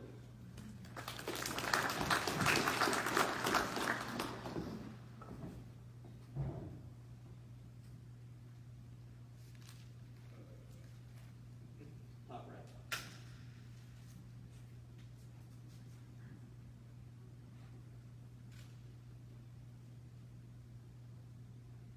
All right, I need tech support to turn on my electric toothbrush. I'm utterly incapable of surviving in this world in which I find myself now. Thank you guys very much for having me out. As the chief mentioned, I'm from Colorado. I'm with the University of Colorado Hospital. So my perspective is a little bit more public health, but I also come to you from a position of someone who is embedded inside of the recovery community inside of Colorado. And that certainly colors the way that I see this. But I try to stay pretty empirical, albeit never very dispassionate about this. So the University of Colorado Hospital has inpatient and outpatient chemical dependency treatment program that specializes in the treatment of complex co-occurring mental health disorders and substance use disorder. To put the conspiracy theorists to rest, who I'm sure there are none of here, but a lot of the times we get accused of taking the position that we take on this because they think that we want people forced into treatment. So we only work with adults and we never work with mandated patients. 100% elective, 100% adult, and we are nonprofit. We're kind of the good guys here. We are a hospital that believes in recovery and believes in recovery from substance use disorder as well as mental health issues. And here's what I forgot to mention earlier today. We're building a marijuana center of excellence alongside NIDA, the Department of Psychiatry, and Department of Family Medicine, to catalog all things weed in one place. So when you say, hey, what was the name of that study again? We can say, just go to this, and here's this great search tool, and you can figure it all out. And when your 17-year-old says to you, Mom, you're an idiot, marijuana is totally not addictive, you can say, well, actually, according to this website. So that kind of thing. Keep an eye out for it. Project SAM, I'm on the board of directors for. You can read all about what we believe. I also am raising kids in Colorado. I mentioned the recovery, and there's some other stuff, but who cares? Let's move to this. This is really important. We have to completely move away from the construct that exists in most people's mind of what we're talking about when we talk about weed. Because we close our eyes, and at least I got sober in Washington, D.C. in the mid-'90s, so when I close my eyes and I think about weed, I think about the cover of that Cypress Hill album with the legalize it down at the bottom. And that's not what it is, man. Like, I'll tell you, on the front lines of this thing, inside of public health and inside of treatment in Colorado, was full on ground zero because of the commercialization. It is not what you smoked in the 70s. And this commercial couldn't have said it any better. As we go around the country trying to tell people and train people and educate folks on what's actually happening right now in California, who has more experience with this than others because you've had a commercialized medical market for a long time. You get this, but everybody doesn't, man. This is not what you smoked in the 70s, and I will illustrate that in a moment. It's about THC. THC is the part inside of the plant that gets you high, right? So if there's about 500 chemicals inside of the plant, this is the piece of it that gets you high. Interestingly, I'll show you on the slide here in a second, it's usually counterbalanced in nature. It's counterbalanced at a 1-to-1 ratio with CBD, which is the part that's got the most interesting medicine in it, medicinal qualities inside of it. But we're not even messing around in Colorado anymore, man. Our dispensaries just say, yeah, we just sell THC.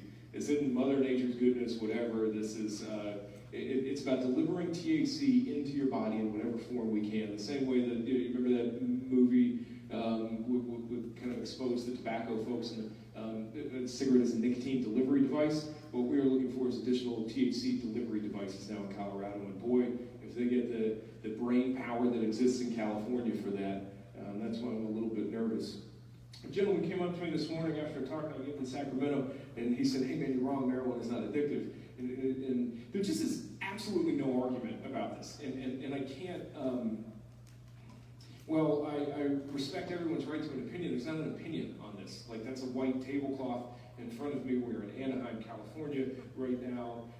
Ken's got a nicer tie on than I do. Like, the fact is, it's addictive. It's less addictive than some substances, more addictive than others, and it really depends on a couple of things I'll close this out with.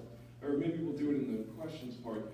Here's one of these moments that should be like everybody walk away from this if you remember nothing else that I said. Remember everything they said, but if you remember nothing else that I said, I want you to understand this, that the DSM is the reference manual that we use to tell what issues you have up here.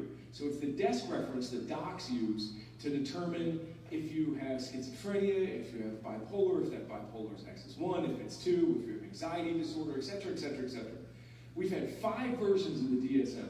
The 5th version of it came out a year and a half ago, all right? For the first time ever, the DSM included cannabis withdrawal and its diagnostic criteria. So just like addiction, where we don't walk around and arbitrarily assign the title of addict to people, one either meets the diagnostic criteria or one does not. If you meet a certain amount, you got mild. More, you got moderate. More, severe. And then you enter the chemical of choice in. So if it's cannabis, it's substance use disorder for cannabis. The same thing with THC withdrawal. 15 years ago, if you'd have said this to a room full of people, my colleagues and the docs I work with, and we'd have all laughed at you. We'd be like, cannabis withdrawal, that's cute. Like, what's that look like? You stop watching Dazed and Confused for like 3 days, and Led Zeppelin doesn't sound as awesome? Like, because 10 years ago, that probably was reality. But this should illustrate that even more and more that this is not what you smoked in the 70s. I'm not talking about mental, I'm not talking about psychological, I'm talking about physical signs and symptoms that are quantifiable and thereby billable for post-acute withdrawal syndrome. Pause. And listen to me, I work for a hospital, and I'll let you guys in on a little secret. We want all of your money, and we take all of it that we possibly can. Well, those guys across the street, again, on the nonprofit side. If we could bill you every time a doctor walked by your room, we would do it. Like, we charge you $75 for an Advil, right? If 10 years ago we could have been billing for withdrawal from cannabis, trust me, man, they'd have been doing it. It's new. And we still have this narrative that is natural, right? And this is the thing that we fight daily. And that's where you even see the exhaustion now with it, is these young folks coming in telling us that it's natural. And they're like, listen, man, you didn't have to detox from natural, the thing that existed inside of traditional Chinese medicine, the thing that we reference when we talk about Genesis 1:12, and he's giving us all the seed-bearing plants and herbs to use. And you didn't detox from that stuff. Here's why. Oh, there's interesting studies. If you want these, you're welcome to them. Here's why. Because naturally occurring inside of cannabis is between 0.2 and 0.5% THC. Counterbalanced at a 1-to-1 ratio with CBD, which neutralizes the psychoactive components found inside of THC. This is good gardening. I think we probably have to thank you people in California, especially Humboldt, and probably the Oregonians, or however you say that, the people from Oregon for this as well. This is good gardening. No. 50 years, increments of 2, rising THC. No. This is the industrialization and the commercialization of another vice substance. And because we didn't have the regulatory infrastructure prior to, we couldn't stop it. So, Californians, there's, I don't know, a dozen. Who has read the 62-page bill that you're going to vote on? What? I can't wait to talk to you afterwards because I respect who you are. Like, that's it. Got one person in this room who's read it? You know what? Because this is America, and if it don't fit on a bumper sticker, we don't care about it. What are you for? I'm for that. I'm not for... You know, we should all just agree that this crap is stupid. And we should find a million things we can't agree on and then stop having these fights with each other because nobody's really paying attention to the issues. You're voting on 65 pages that I read today. In Colorado, we added 3,666 words to our Constitution. You know what it wasn't? It wasn't a protection of liberty. It absolutely was not a protection of the rights of minority communities. What it was a protection for industry. And that's what yours is too. Read it. Like, don't vote on it without reading it. If you do, remember that guy from Colorado, shaming you right here. Because if you're going to vote on it one way or the other, research it. Like, forget listening to whatever crazy crap Donald Trump said today, because he said something crazy, I don't know what it is, and go read this.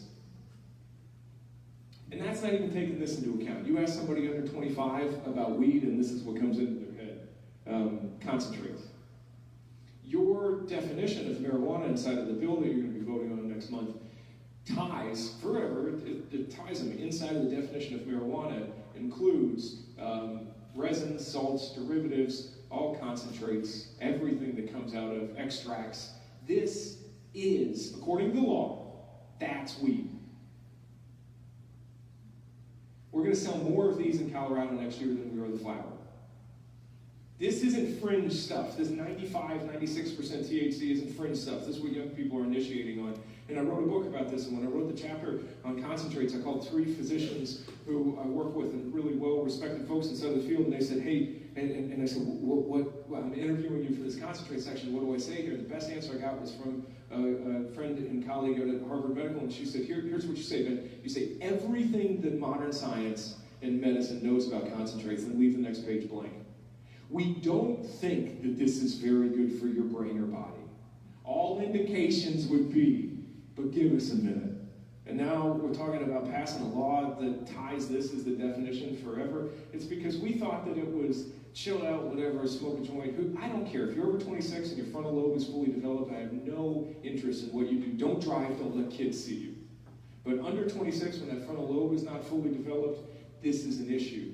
And so long as you got people trying to profit on this, so long as you have profiteers writing the laws and then campaigning to have them, this is the sort of stuff that you get. You get Cookie Monster on the side of a dispensary with a plate full of dope. You get advertising campaigns that say smoke weed every day. You get Santa Claus with a bag full of dope, telling you get 10% off with your friends and family coming in. You get a half-naked chick on a back-to-school special. I mean, laugh now, California, because the difference between me and you is I can't have this on TV. Your bill will specifically allow for this stuff to be on TV.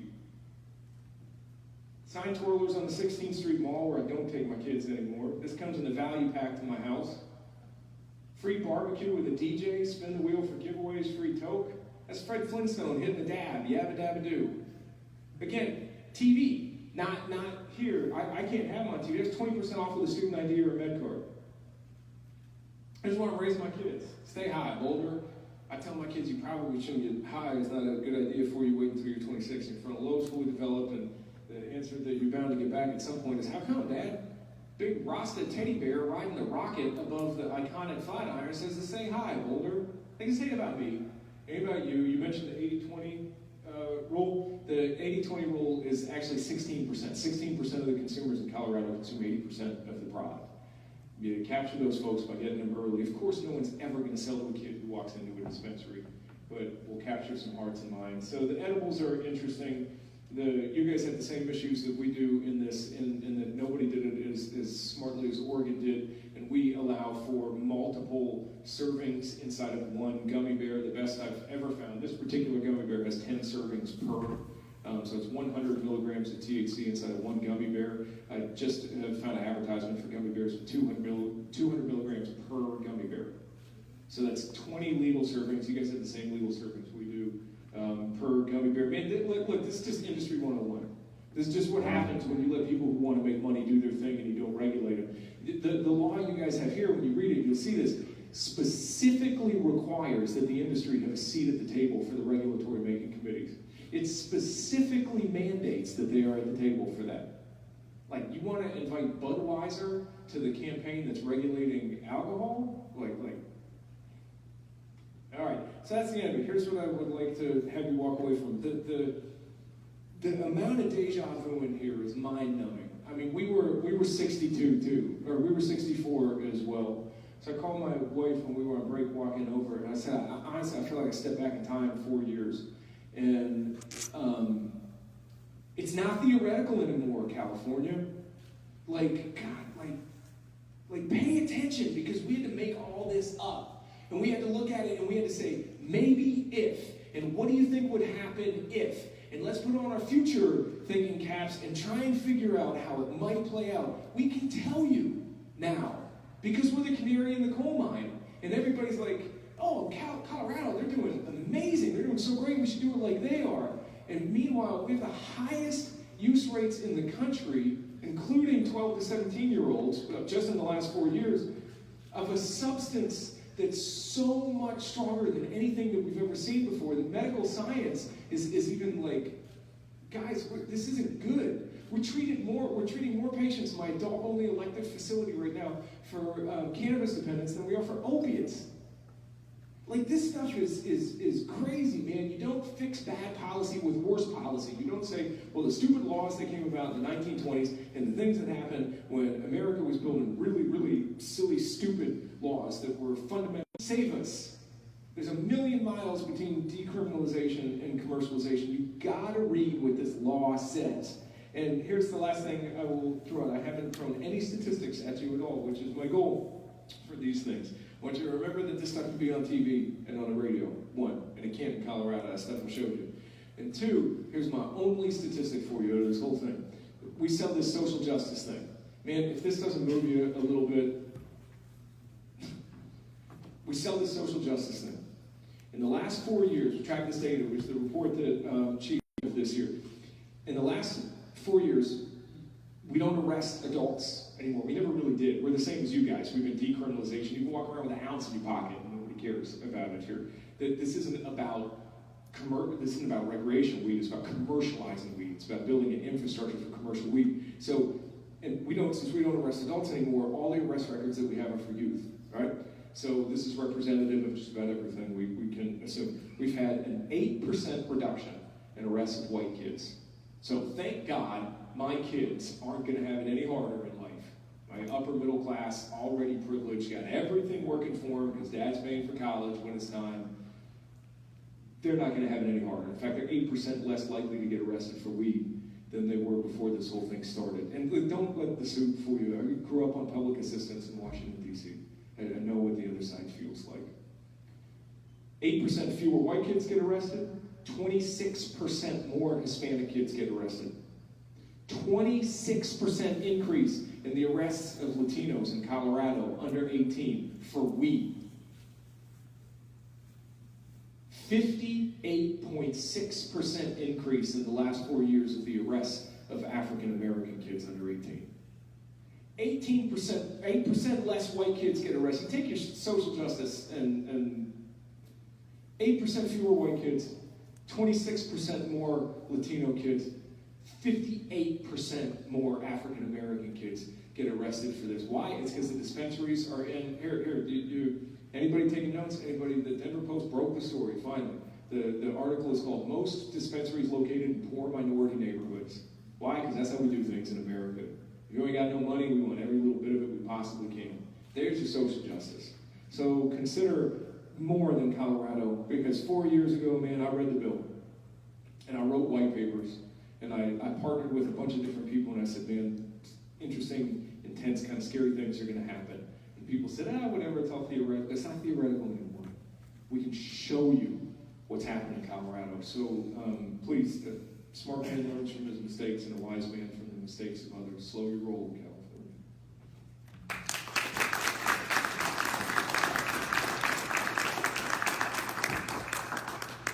Thank you, Ben. Well, we have some prepared questions, but we have about 15 minutes left in the scheduled time for tonight. So I wanted to go to the audience first and see if there were questions for any of the panelists. Just raise your hand and I'll call you out. You can ask the questions. Yes, sir. Last year, Kamala Harris, Attorney General of California, sent to court for rejection the signatures gathering for a pretty wild ballot initiative that somebody filed. Why didn't she do this? I have a sense as to why. The same sense and reason that Obama and Gavin Newsom want to legalize marijuana, I believe it's because they do not want minorities arrested for marijuana use. So that's what I see as the reason. I believe she could have stopped this. What is your take? I'm going to let our Legislative Affairs Manager, Lorne Michaels, respond to this. I think that's a great question, and I think it's hard to say. The ballot initiative that you mentioned that was stopped was unconstitutional and would have allowed people to murder people in the streets based on their sexual preference. So there's clear constitutional violations in such a ballot initiative. Because we don't see the same constitutional violations with Prop 64, other efforts to allow for adult use of marijuana, the same action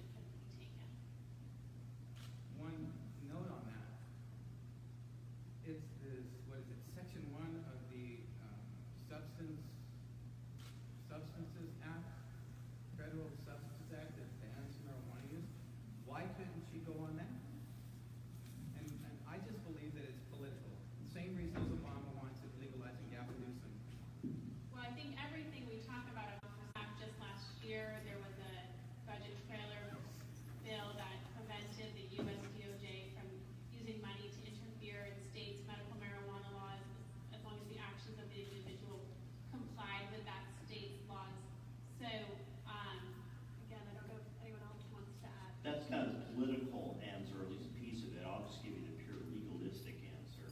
So under pretty well-established federal case law, the Federal Controlled Substances Act, which bans marijuana, Schedule I controlled substance, does not require states to have their prohibits and there's no conflict. In fact, constitutional law says that the Congress cannot require a state to make illegal what Congress has made illegal. It's called the anti-commandeering doctrine. So what this legal construct is, even though it sounds a little bit odd, is that states can decriminalize under state law, and it can still be a federal crime, but maybe the feds don't prosecute it, and that's what's called prosecutorial discretion. So the Cole memo that's been referenced earlier is basically the Department of Justice setting forth what they're willing to prosecute and not willing to prosecute. And currently, under the Cole memo, the federal government has announced pretty clearly they will not prosecute people for compliance with their own state's law, whether it's medical or legal. And as you referenced, there's even a budget rider that says that the Department of Justice won't spend any resources on marijuana so long as they're in compliance with their own state's law. That doesn't mean it's not still a federal crime. It's just they won't be prosecuted for it. Just one more question. Could Kamala Harris have stopped this at the initiative filing process? So I can't answer that because I'm not a California lawyer and I have no clue what California initiative law is. However, because I'm a Oregon guy and we created the Oregon system of initiatives, which you now have, we were the first to create it in 1903, I can tell you that under Oregon law, our Secretary of State would not be able to reject such an initiative.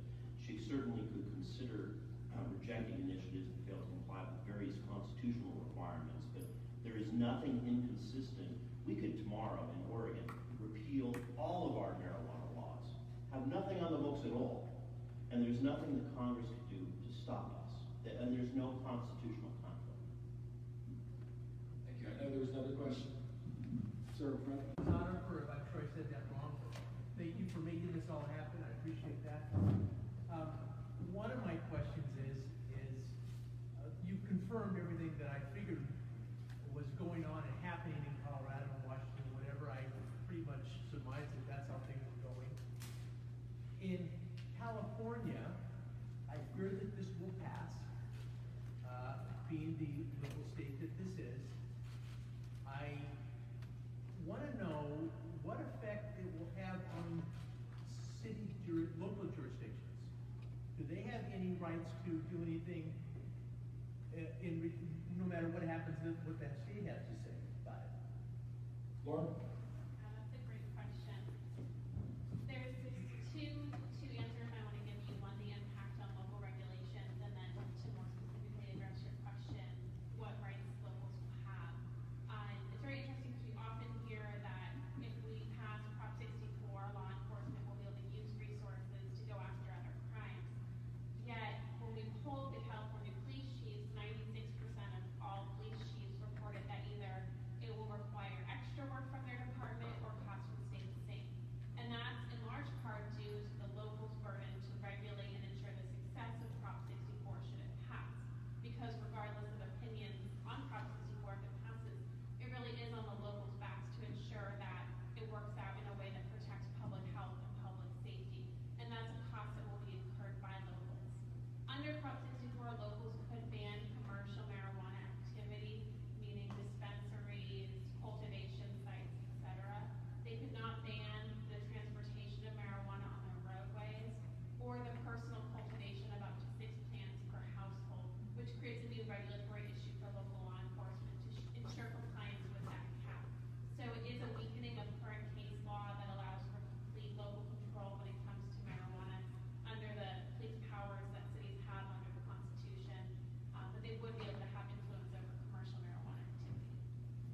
Lord, if this were to pass in a year or so from now, just felt there was some significant impact and legislatively people wanted to change, how would that process happen? So it is much more difficult with a ballot initiative than legislation to create those changes. The initiative allows the legislature to amend sections 5 and 6 to further the intent and implementation of the initiative, so it needs to be along the lines of intent. And because of that, it would be very hard to go back and make things more restrictive or rein anything in, and it would have to be argued that it furthers the intent that's listed in the initiative. Everything else would have to be a 2/3. Experience, your legislative experience, how often does our legislative body ever come to a 2/3 agreement? It's not unheard of. We've seen it with a few medical marijuana bills this year. One to create regulations on extractions into volatile solvents. And it could happen because the genie's already out of the bottle. But I know it is hard for people on both sides of the aisle to vote for marijuana bills. I know there's a question, Baxter, I'm sure, yes, sir. I mean, we've got Oregon, Washington, Colorado. The commercialization of marijuana, is there any evidence that it's created more livable, safer communities in any way? Chief Jackson, I think you were going to comment too about some of the impacts that people don't see in Denver and areas like that. Any good stories to tell to begin with? Well, I will first answer your question by, it makes it very hard when you say any. And it's difficult for me, I would be less than human if I didn't recognize some of what I will say the medicinal remedies that appear, it might be supported by further study, but appear to be coming from this, but I don't really know. I can tell you that nobody calls 911 and says, get over here because everything is great. It's always an issue of something, so we deal more on the reaction or the negative stuff. I'll tell you this, the 16th Street Mall in downtown Denver, it is a wonderful place where Ben said he will not take his children anymore. The mayor in Denver, Michael Hancock, has come out and said now that with the homelessness and around what he calls the urban travelers, who seem to come in the spring and they literally take over this wonderful outdoor shopping area. With the aggressive panhandling, the homelessness, the problems that come with legalizing marijuana. And it's interesting to watch now Michael Hancock say, this is all happening, he said this on the news, because of our legalization of marijuana. I think it's a tragedy that we've lost this open public space. With my community, I have the largest outdoor amphitheater in the state of Colorado and almost the nation. I can put 20,000 people in there, so it changes special events. I have citizens who are so angry that I'm allowing a lawless environment in our amphitheater that they're literally just furious. Now, there's no news here about people smoking marijuana at a concert, but now we're at the point where it is literally a marijuana volcano. And I have to put smoking teams out. I have to put management of so that it's not out of control. It is not legal to smoke marijuana open in public in Colorado. Contrary to everybody's belief, it doesn't happen on every open corner. But now I have to spend money to manage this. And we have to put up amnesty bags at like the Snoop Dogg concert that kicks off every one of our concert seasons on April 20th. In 2015, I think we recovered 10 pounds of marijuana at the gate. My citizens are angry. Let's talk about the Denver Police Department. The Denver Police Department just came out with their 2017 budget, and they've asked for $175,000 more. They have to build more on their property room, because where do you put 1,000 or 1,500 plants that come in? In 2013, they recovered about 500 pounds of marijuana. They've just said publicly in 2017, they anticipate recovering 11,265 pounds of marijuana. What do you do with it? They have to add 2 staff people to deal with all the marijuana. They have to build more shelving to house all the marijuana. The simple answer from the public safety side is, to your question, no. We don't see any positives from doing this. I have the largest non-collegiate school campus in the state of Colorado. I have 4 SROs and a sergeant there, and they all say the proliferation of legal marijuana has just polluted our schools, and we're dealing with it on a much larger scale. It's very difficult for us now with what we're being asked to do. In all of those environments, both public and private, in all of those events, I had to hand out business cards that explain the marijuana laws in Colorado. It's a Colorado patron, it's a concert patron. It is very challenging, and you do not get time back to focus on other things. Like, I'm not out looking for the child predator or the molester. It's easy to go to both ends of the scale. I can tell you right now, though, I'm already looking for the child predator. Marijuana has nothing to do with that. All I'm doing is shifting resources and time. And there's a false belief that you're being sold that I can do something better. Nate, do you want to respond on behalf of the industry to that question about the good? Sure. I knew, when originally told I was new to this panel, this would be 1 proponent, 1 support, 3 neutral. That's not hasn't been the case. But with that saying, there's so much I'd like to say is that it just simply isn't true. Yeah, there are headaches up and down that you deal with it, but the amount of jobs, because in this state alone, I won't go into Colorado. But in this state alone, in Oregon, the city manager of Oregon the city manager of Oakland has a map in his office, and he has circles drawn around every dispensary in town. He calls those Oakland's crime-free zones. When I was working on an ordinance in Sacramento County, I had a pastor show up to testify on behalf of the dispensary next to him to allow them to stay open. Because the crime had dropped at his church when the dispensary opened up, because you put somebody outside with a security guard, cameras, lights, crime goes down. His church isn't being vandalized. Yeah, there's going to be problems. I think we address those. We look at them and write rules around them, but the fact that there's benefits are immenseless. They just, I forget which town it is and which town right now. There's so many, there's like 40 different towns working on ordinance right now. One of the small towns in Central California, was $3 million in debt. They're out of debt now because somebody came in, spent $4 million to buy a prison. They're going to employ 400 local employees, we're all out of work. They're going to have 400 locals that are all out of work. They're not going to have jobs to produce something that was already being produced in an underground market. We're just going to take it from an underground market, put it in an above ground market so we can actually watch the process, look at rules, and see how it happens. So, yeah, there are problems, but there are plenty of benefits.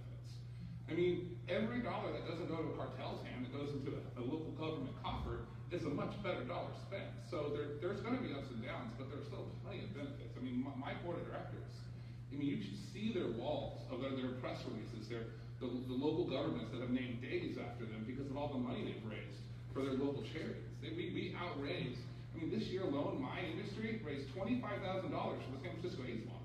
We outdid numerous other industries, so we have done much to support. Yeah, there are problems. Yeah, there are real troublemakers, but there is a plethora of examples where there has been benefits to local governments and areas.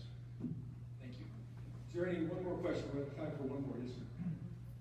Yes, sir. Yes, speaking as a Marine Corps veteran, speaking as a retired law enforcement officer, speaking as a retired teacher, and speaking as a member who has 100% PTSD, I represent various graduate groups. Statistically, we have 22 veterans a day that commit suicide. We have veterans that take a minimum of 5 pills a day, Valium, Librium, Prozac, etc. 60 to 70% of the veterans who return from war-torn area suffer some form of PTSD. 75 veterans right now are currently being tested for marijuana use in terms of offsetting PTSD. My question to you is this: are there any real benefits for veterans to take marijuana legally, as opposed to the pills that they take that make them like walking zombies? Sometimes with Prozac, Thorazine, Librium, etc.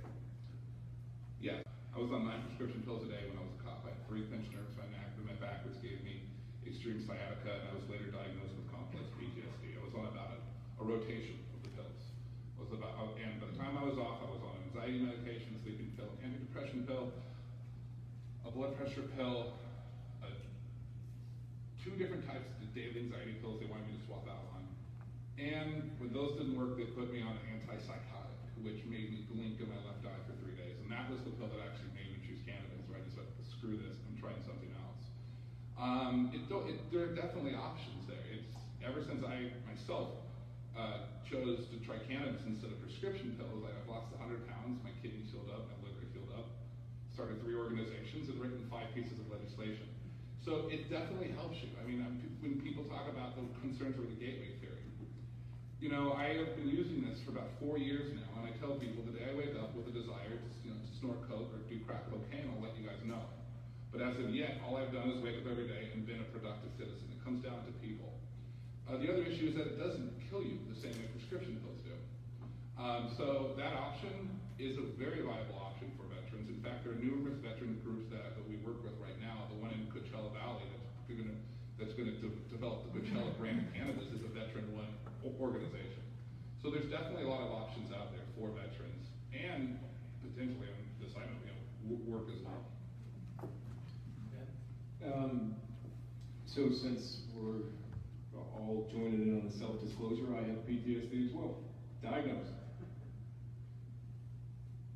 Cannabis is contraindicated for use with PTSD.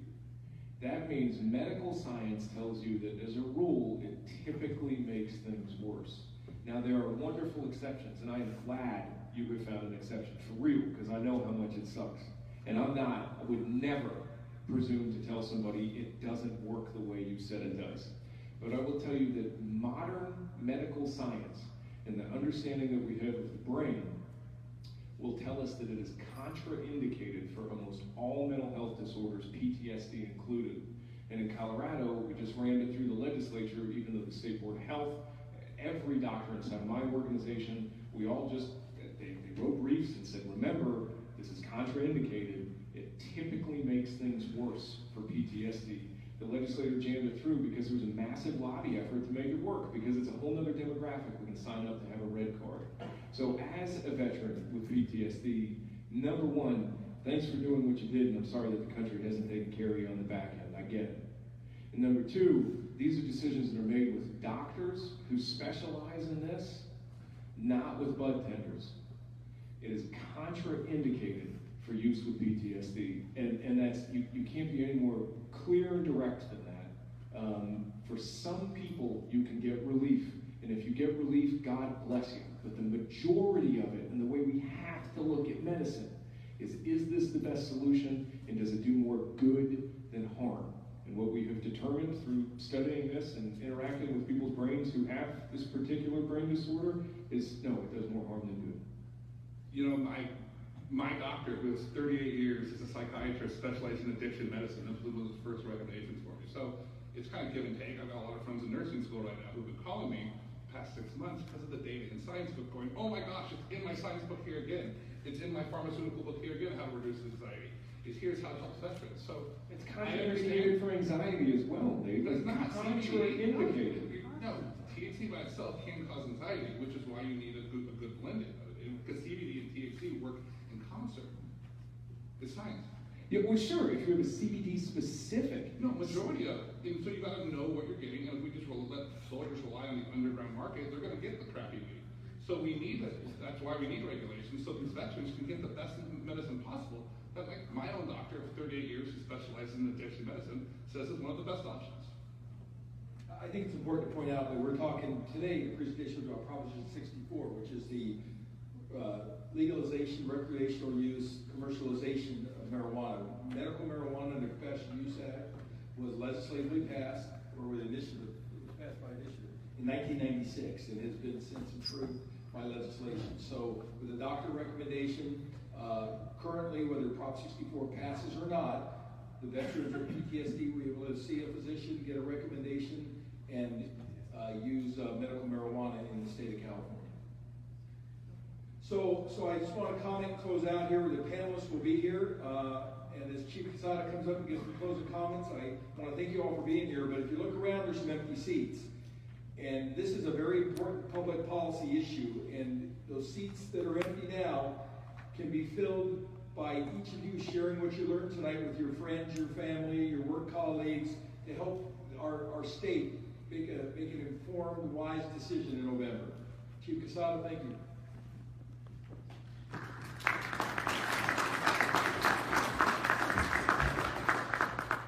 Let's give him another round of applause. Maybe folks came in from the high school. Really, it was a great presentation, a lot of passion here.